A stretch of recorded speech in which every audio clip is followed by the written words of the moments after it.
Amin. Kasih tepuk tangan yang paling dahsyat bagi Tuhan kita. Silakan kembali duduk Bapak Ibu Saudara. Puji Tuhan. Selamat malam. Shalom. Bapak Ibu, jika ada satu hal yang bisa membedakan orang Kristen asli dan orang Kristen palsu, adalah cara mereka reaksi. Saya ulangi.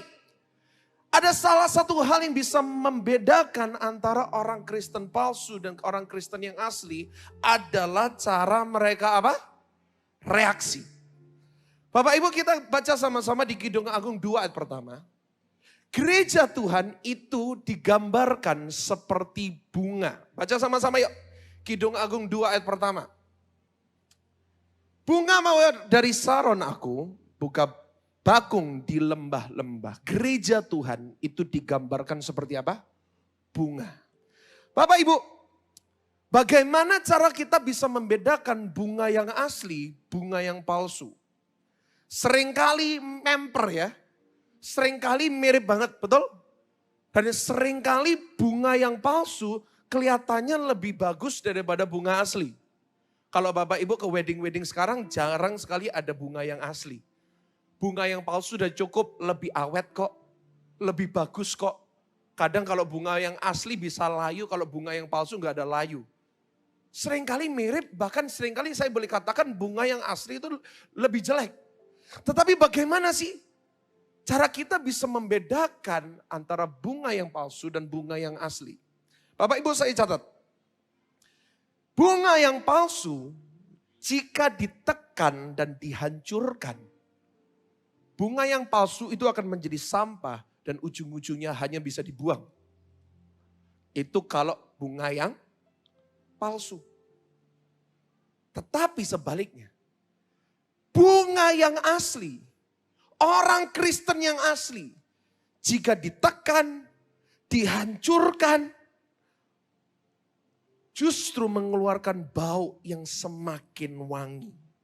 Bapak Ibu tadi kesini pakai parfum? Dari mana itu?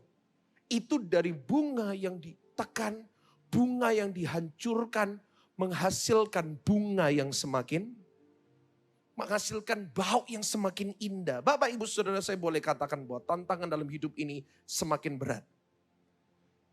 Anda boleh katakan zaman Anda muda lebih enak zamannya daripada sekarang saya yang masih muda ini. FYI, saya masih muda Bapak Ibu Saudara ya. Mungkin tantangan zaman sekarang itu jauh lebih berat daripada tantangan di zaman Anda. Setuju dengan saya bahwa tantangan hidup ini tidak semakin indah, tidak semakin gampang, tetapi justru semakin berat adanya. Sekarang minyak goreng berapa ribu? Hampir mau 25 ribu ya. Oh sudah gak karu-karuan. Dulu zaman Anda masa ada minyak goreng itu kekurangan. Zaman sekarang minyak goreng kurang. Tantangan hidup semakin berat. Bapak Ibu saya boleh katakan ya. Yes, tantangan hidup semakin berat. Pertanyaan saya, bagaimana respon Anda? Bagaimana reaksi Anda? Di saat ada tantangan hidup, apakah Anda adalah orang Kristen yang palsu? Yang hancur, yang hanya bisa dibuang, yang tidak ada artinya? Atau justru di dalam tekanan hidup ini, di dalam kehancuran, hal-hal yang membuat hidup Anda hancur, itu akan membuat Anda semakin menjadi orang Kristen yang asli, menjadi orang Kristen yang berkenan, menjadi orang Kristen. Itu semua menentukan apakah Anda adalah orang Kristen yang benar atau orang Kristen yang palsu. Bapak Ibu Saudara, ada satu tokoh Alkitab yang sangat menarik yang saya ingin bahas pada malam hari ini. Bapak Ibu, Yairus memiliki anak yang sudah mati. Firman Tuhan mencatat anaknya sudah mati. Tetapi dia memiliki respon dan reaksi yang benar. Apa responnya? Dia datang kepada Tuhan Yesus. Itu reaksi yang paling benar. Bapak Ibu Saudara saya boleh katakan, yang datang di sini semuanya orang Kristen yang asli. Tantangan semakin besar, Anda datang berdoa. Ini adalah respon yang sangat tepat. Saya percaya yang datang malam hari ini semuanya orang Kristen yang asli. Boleh gak kasih tepuk tangan buat Tuhan kita? Yairus dia datang kepada Tuhan Yesus meskipun anaknya sudah mati. Bapak Ibu, sebuah perenungan yang Anda boleh bawa pulang pada malam hari ini. Saya ingin tanya kepada Anda. Tantangan dan persoalan hidup pasti ada. Apakah Anda datang kepada Tuhan Yesus? Ataukah Anda lari kepada narkoba? Lari kepada hiburan malam? Lari kepada semua yang dunia tawarkan? Ataukah Anda datang kepada Tuhan Yesus? Saya berdoa sama seperti Yairus hari ini. Segala macam tantangan hidup kita mau merendahkan diri di hadapan Tuhan. Kita mau datang kepada Tuhan, kita mau cari. Karena satu-satunya sumber mujizat, satu-satunya sumber jawaban hanya ada di dalam Tuhan Yesus. Yang percaya berikan tepuk tangan buat Tuhan kita. Kita mau sama-sama membahas satu tokoh yang saya suka banget. Yang hari-hari ini menjadi perenungan saya, yaitu seorang yang bernama Yairus. Kita mau buka sama-sama terlebih dahulu. Percaya dengan saya ya. Di Matius 9, mulai dari ayat yang ke-18. Ya. Saya bacakan. Bapak Ibu bisa ikuti sama-sama. 1, 2, 3. Sementara Yesus berbicara demikian kepada mereka, datanglah seorang kepala rumah ibadat lalu menyembah dia dan berkata, anakku perempuan baru saja meninggal. Tetapi datanglah dan letakkanlah tanganmu atasnya, maka ia akan hidup. Lalu Yesus pun bangunlah dan mengikuti orang itu bersama-sama dengan murid-muridnya. Pada waktu itu seorang perempuan yang sudah 12 tahun lamanya menderita pendarahan maju mendekat Yesus dari belakang dan menjamah jumbai jubahnya. Kita skip ke ayat yang 23 karena itu adalah perikop tentang wanita pendarahan. Kita tidak membahas itu hari ini.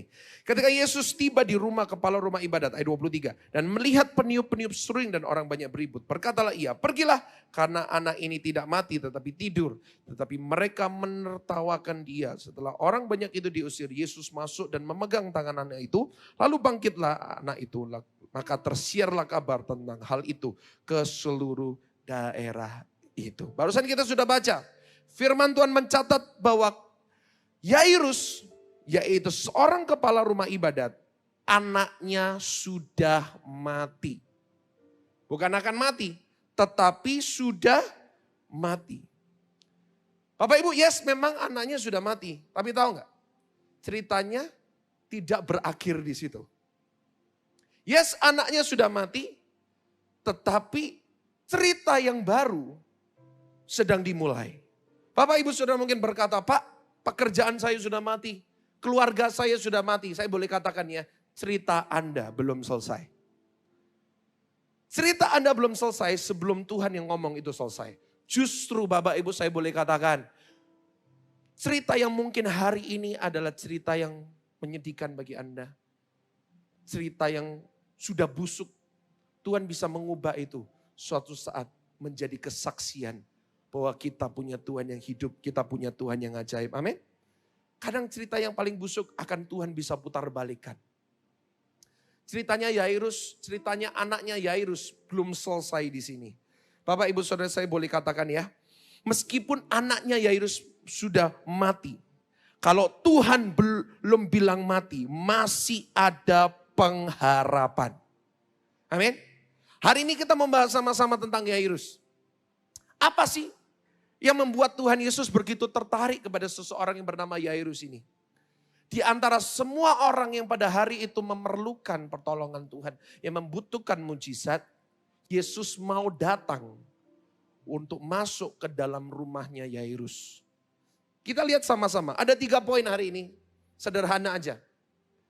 Yang pertama Bapak Ibu Saudara, Yairus melakukan sesuatu yang tidak lazim.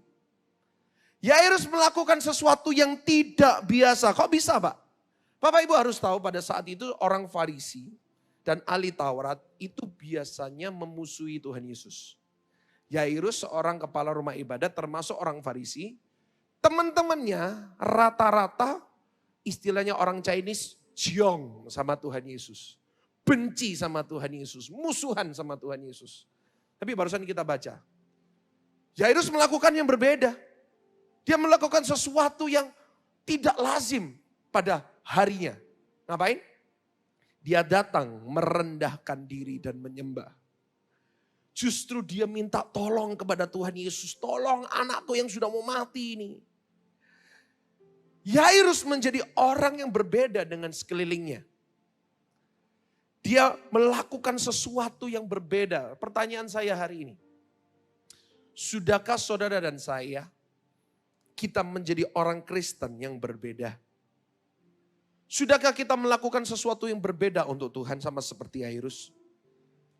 Atau kita menjadi orang Kristen yang sama aja seperti dunia ini?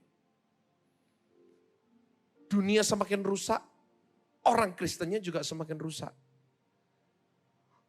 Dunia semakin gak karu-karuan, hidup semau gue, hidup tanpa ada peraturan, hidup tanpa ada rasa takut akan Tuhan. Orang Kristennya juga sama. Bapak Ibu Saudara berdoa, jemaat GCS menjadi jemaat yang berbeda.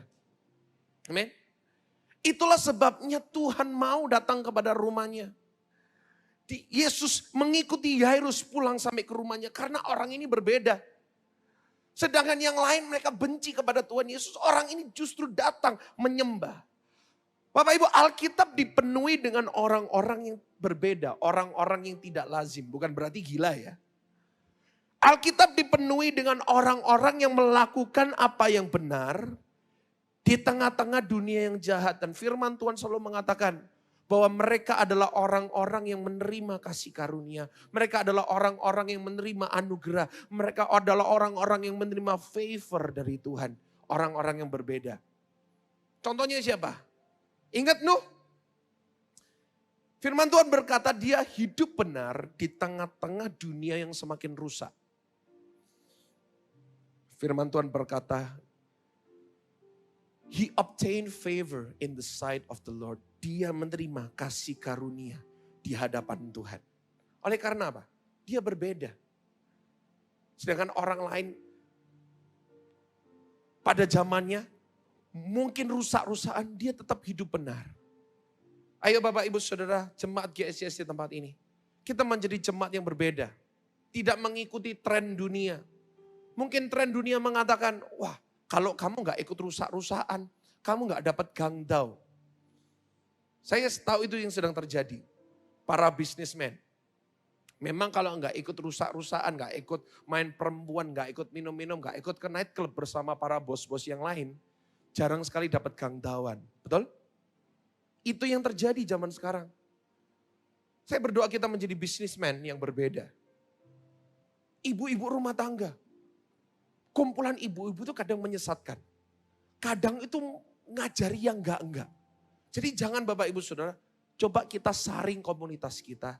Coba kita saring siapa yang menjadi sahabat-sahabat kita. Coba kita saring siapa yang dekat kepada kita. Karena saya tahu dengan betul. Tahu gak, suamiku itu pelit cabang bayi sama saya. Tahu gak diajarin apa? Coba kamu sama sugar daddy.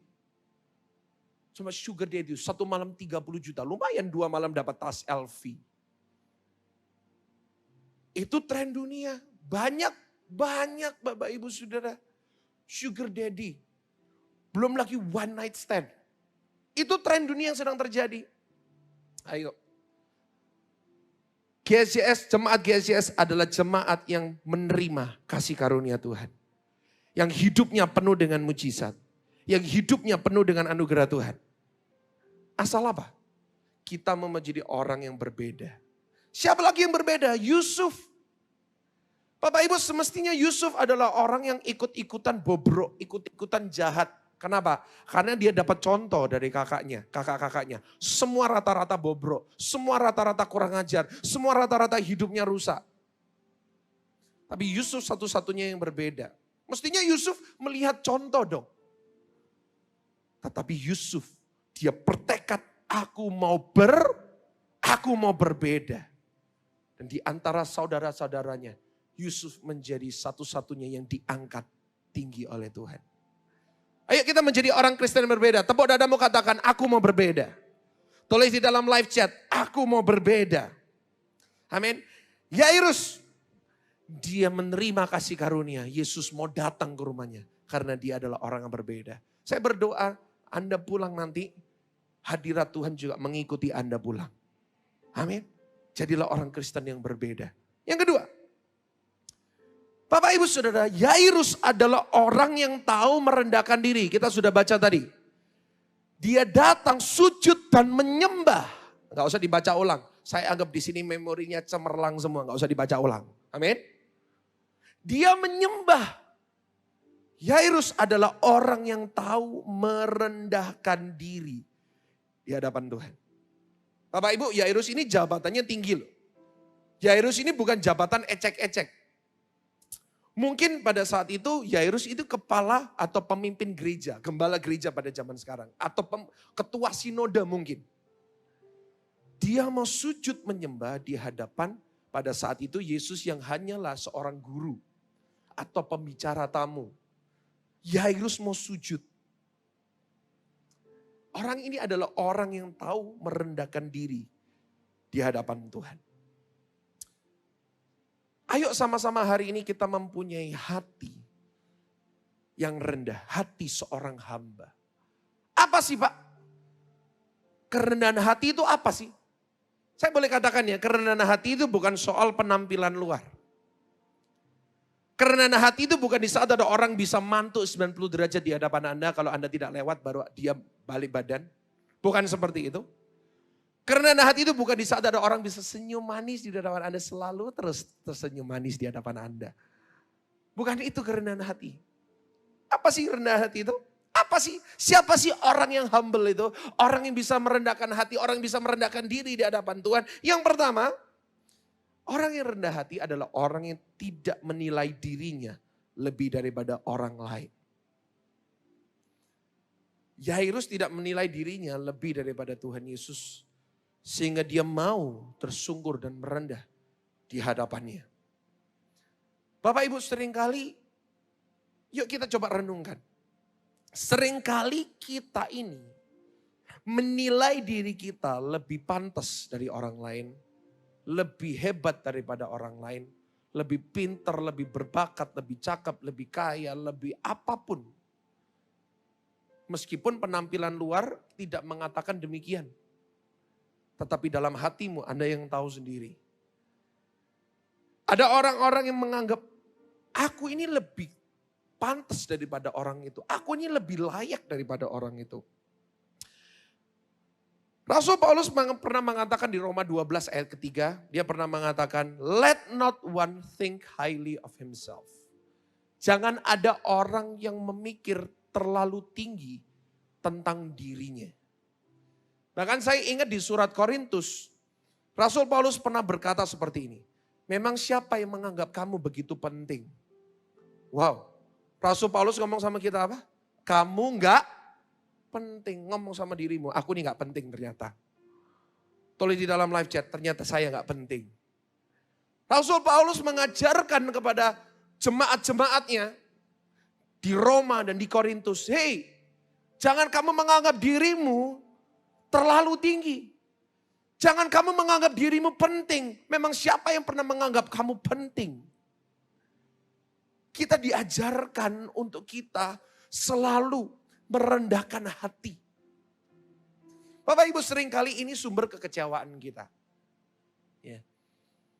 Saat ada orang lain diberkati kita ngomong sama Tuhan, Tuhan semestinya aku lebih pantas loh diberkati. Saat ada orang lain doanya dijawab terlebih dulu. Tuhan mestinya aku lebih pantas loh, doaku dijawab terlebih dulu. Aku ini lebih melayani lebih banyak. Aku ini memberikan persembahan lebih besar. Aku ini lebih sungguh-sungguh, lebih rajin berdoa. Tetapi kenapa kok dia? Kita merasa diri kita lebih pantas. Betul? Kita merasa diri kita lebih berjasa. Orang itu gak sesungguh-sungguh aku. Dia lihat Tuhan, kalau dia praise and worship gak pernah angkat tangan. Tetapi kalau aku praise and worship, angkat tangan, angkat kaki bila perlu. Ya kan? Tetapi saat kita lagi ditolong sama Tuhan, kesombongan kita mulai muncul. Aku lebih pantas daripada orang itu. Bapak Ibu semestinya kalau ada orang lain doanya dijawab terlebih dahulu. Atau orang lain ditolong terlebih dahulu. Jangan kamu merasa dirimu lebih pantas. Reaksi kita harusnya gimana? Yuk sama-sama kita merendahkan diri. Tuhan, aku tahu aku pun gak layak.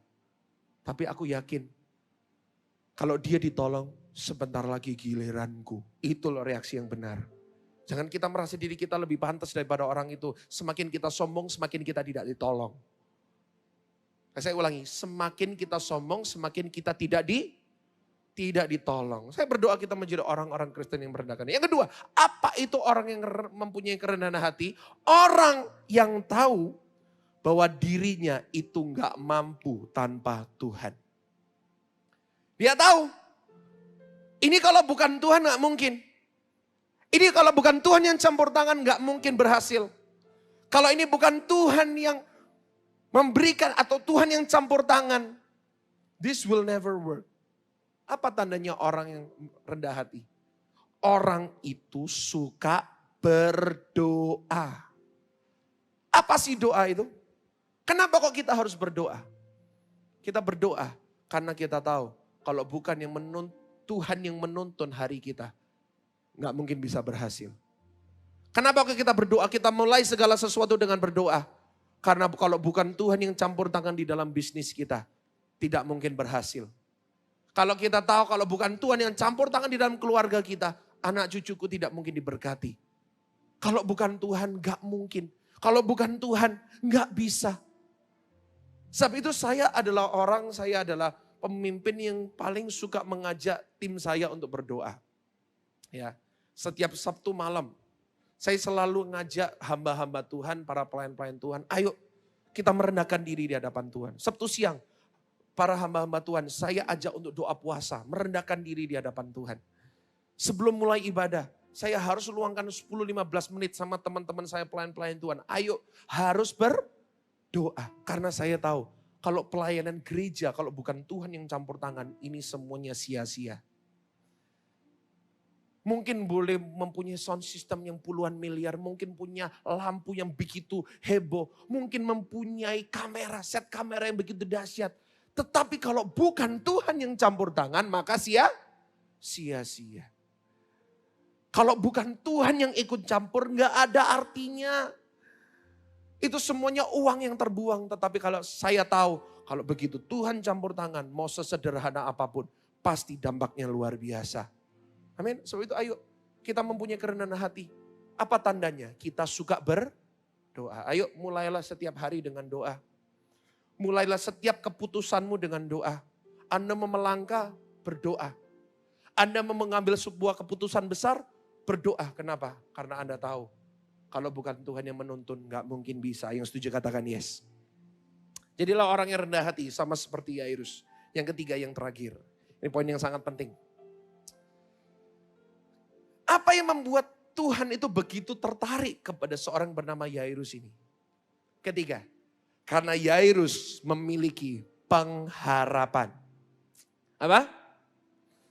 Bapak Ibu, saya catat pengharapan yang Yairus miliki itu berbeda dengan harapan yang dunia berikan. Maksud saya apa? Bapak Ibu, harapan itu yang tampak di luar. Harapan itu yang bisa diukur dari situasi. Saya kasih contoh. Siapa di sini pernah nonton bal-balan? Kalau orang Surabaya bilangnya bal-balan. Sebentar lagi ada Euro ya. Misalnya nih, tim yang Anda jagokan. World Cup, Anda jagokan sebuah tim. Saya dulu paling kecil paling suka tim Brasil, timnas Brasil. Ronaldo, Ronaldinho, Kakak dan kawan-kawannya. Misalnya nih, ada tim yang Anda suka. Di menit ke-88 masih kalah 2-0. Saya mau tanya, harapan untuk menang masih ada nggak? Mungkin ada, tetapi sangat tipis atau saya boleh katakan hampir tidak ada harapan untuk menang. Betul? Kalau Anda berkata ada, mungkin Anda tidak pernah nonton bal-balan. Nontonnya Ikatan Cinta terus. Ya? Hampir gak ada harapan untuk menang. Sudah gak ada harapan. Menit 88 kalah 2-0. Udah gak mungkin. Sudah semua fansnya sudah keluar stadium semua. Bapak Ibu, saya seorang dokter ya. Dan di dalam praktek, satu kalimat yang menjadi momok untuk kami para dokter ngomong adalah kalimat ini. Sorry, sudah tidak ada lagi harapan. Sorry, there is nothing left we can do. Silakan dibawa pulang, nikmati sisa hidupmu. Itu adalah kalimat yang paling berat yang bisa keluar dari mulut kami seorang dokter. Kenapa? Memang buat dokter, harapan itu kadang gak ada. Komplikasi, Cancer yang sudah menyebar kemana-mana, sudah gak ada harapan, bawa pulang. Yes, harapan itu bisa diukur dari ilmu. Harapan itu bisa diukur dari situasi. Harapan itu bisa diukur dari waktu. Itu adalah harapan yang dunia berikan. Yairus, anaknya sudah mati, bukan akan mati. Alias Yairus sudah tidak ada harapan. Sudah gak ada harapan. Bukan akan mati, sudah mati. Mungkin Anda berkata, sudah mati Pak, sudah bangkrut Pak. Pekerjaan saya sudah hancur. Sejak pandemi saya sudah gak punya harapan. Sejak pandemi hidup saya sudah putar balik gak karu-karuan. Keluarga saya sudah hancur, sudah cerai Pak. Nama saya sudah jelek. Sudah terlambat. Bagi Tuhan gak ada kata terlambat, yang setuju katakan yes. Tuhan selalu tepat waktu. Bapak Ibu, yes, mungkin Yairus tidak mempunyai harapan. Tapi saya boleh katakan Yairus memiliki pengharapan. Tampilkan dulu. Apa Yairus memang tidak punya harapan, tetapi Yairus memiliki apa? Pengharapan. Apa maksudnya Pak? Saya bingung Pak. Bapak Ibu, yang dimaksudkan Alkitab itu bukan harapan yang bisa diukur. Tetapi harapan yang dimasukkan dalam Alkitab adalah ekspektasi. Sama-sama katakan ekspektasi. Tulis di dalam live chat ekspektasi. Bapak Ibu kalau mempelajari arti kata ekspektasi. Kalau Bapak Ibu mempelajari kata hope in the Bible. Pengharapan di dalam Alkitab. Arti literal meaning adalah a positive expectation of good. Hope itu artinya apa? A positive expectation of sebuah ekspektasi yang positif bahwa Tuhan akan mengerjakan kebaikan. Amin. Bapak Ibu Saudara, dalam Alkitab mengatakan, I will see the goodness of God in the land of the living. Aku akan melihat kebaikan Tuhan di negeri orang hidup. Jadi kalau Bapak Ibu Saudara masih bisa berkata hari ini, kalau tadi Bapak Ibu bangun masih bisa bernafas, kalau nanti besok Bapak Ibu Saudara masih hidup, milikilah pengharapan bahwa Tuhan pasti mengerjakan kebaikan dalam hidupmu. Itulah namanya orang yang memiliki pengharapan. Yairus anaknya sudah mati, tapi dia tahu ceritaku belum selesai. Pasti masih ada kebaikan Tuhan di balik semuanya ini. Yang percaya katakan yes. Bapak Ibu ada yang namanya realita dan ekspektasi. Ya, selalu ada. Ada realita, ada ekspektasi. Itu terkenal sekarang di IG kan. Lihat cewek cantik. Ekspektasinya, seperti artis Korea. Realitanya belehar Bapak Ibu Saudara. Seringkali seperti itu ya. Ada realita, ada. Bapak Ibu, hidup ini penuh dengan realita memang. Tetapi di saat realita itu tidak sesuai dengan ekspektasi Anda. Apakah Anda menyerah? Atau Anda tetap berpegang kepada ekspektasi bahwa Tuhan pasti mengerjakan kebaikan. Bapak Ibu, hari ini have hope. Milikilah pengharapan. Your story is not over. My story is not over. Cerita Anda belum selesai. Meskipun sudah mati, sudah terlanjur, sudah hancur. Milikilah pengharapan bahwa Tuhan pasti tetap mengerjakan kebaikan di dalam hidup Anda. Ayo kita memiliki sama seperti Yairus. Suatu rasa yang dia tidak mudah menyerah. Apa tandanya orang yang memiliki pengharapan? Yang pertama, orang itu tidak akan mudah menyerah. Meskipun anaknya sudah mati, dia tetap datang kepada Tuhan Yesus. Meskipun ada keterlambatan, dia tetap jalan mengikuti Tuhan Yesus. Ayo apapun yang Anda sedang lakukan hari-hari ini, mungkin belum berkembang, jangan menyerah. Yang setuju katakan yes. Kedua, apa tandanya orang yang memiliki pengharapan? Saya undang pemain musik untuk bisa maju kembali. Orang itu tidak mudah untuk dipengaruhi. Pada saat itu, orang-orang nangis. Ada orang-orang nangis. Yairus, anakmu sudah mati. Dia tidak dipengaruhi, dia tetap datang. Bapak Ibu Saudara, Saya boleh katakan ya, be careful who you listen to. Hati-hatilah kepada siapa dan apa yang Anda dengar. Karena iman itu timbul dari pendengaran, dan pendengaran akan firman Kristus. Ayo, poin terakhir. Saya boleh katakan kepada Anda, biarkan yang mempunyai pengaruh terbesar di dalam hidup Anda, itu firman Tuhan. Biarkan yang menjadi pengaruh terbesar dalam hidup Anda itu bukan berita, bukan perkataan orang lain yang menjatuhkan Anda. Bukan apa kata sosial media tentang Anda. Mungkin Anda melihat Scorpio, mungkin Anda lihat bintang-bintang, zodiak-zodiak itu. Jangan percaya. Jangan sampai Anda dipengaruhi oleh semuanya itu. Tapi biarkan yang mempunyai pengaruh terbesar dalam hidup Anda adalah firman Tuhan. Ayo, saya ajak Anda semuanya di tempat ini. Untuk sama-sama kita mempunyai pengharapan di dalam Tuhan. Karena harapan di dalam Tuhan itu tidak pernah mengecewakan. Siapa di sini yang tahu bahwa kita mempunyai Tuhan yang ajaib, yang tetap sama dulu, sekarang, dan selama-lamanya. Kasih tepuk tangan buat Tuhan kita.